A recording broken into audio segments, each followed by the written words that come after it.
دا سرز مخکې ماته یو ایمیل راغلی و کوم کې دا راته یو ورور لیکلی و چې د سرز مخکې هغې خور وفات شوې وه.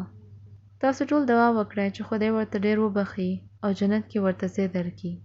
نو هغې راته یو خبره وکړه چې هغې خور د سوشل میډیا ډېر استعمال کو او هغې ټیک ټاک باندې څه شیان داسې کړي وو څنګه چې تاسو خبر یې چې نن سبا د ماشومان او ځوان خلک داسې کارونه کوي ټیک ټاک او سوشل میډیا باندې.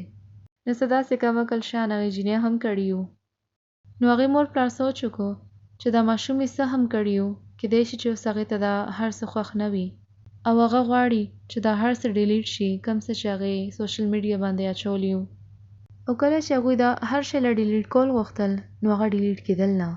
بیا هغوی د ټیک ټاک هیلپ لاین سره خبره وکړه خو بدبختیانه څه هم ډیلیټ نه شول. نو کومه خبره چې زه کول غواړم هغه ډېره ساده ده.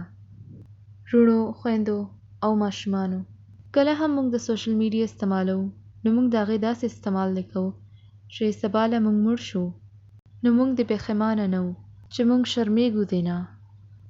ځینې وخت خلک د سوشل میډیا باندې داسې کارونه کوي چې بس هغوی د فالوورز دې زیات شي او ځینې وخت څه خلک داسې کار وکړي چې کوم ډېر بې شرمه وي او بس دې دپاره چې خلک هغوی ته د زیات ګوري.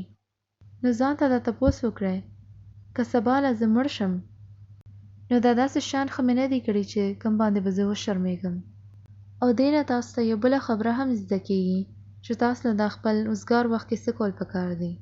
نو موږ ته په دې خبرې پام کول پکار دی چې موږ سوشل میډیا باندې داسې هیڅ شی نه اچوو چې کوم سره موږ بې عزته شو.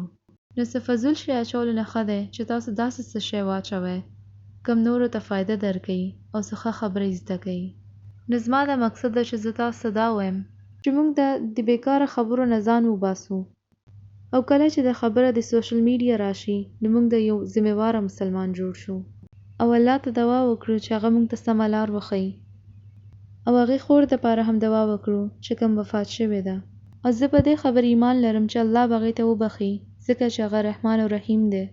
او هغوی کورنۍ ته هم دعا وکړو ځکه چې هغوی ته څه خلک ډېرې بدې خبرې لیږي نو الله هغوی دپاره دا آسان کړي ځکه چې خلک هغوی ته خپل خبرو سره ډېر تکلیف رسوي. نو الله ته دا هم دعا وکړئ چې هغه موږ ته هغه وخت مرګ درکړي چې کله هغه موږ نه خوشحاله وي.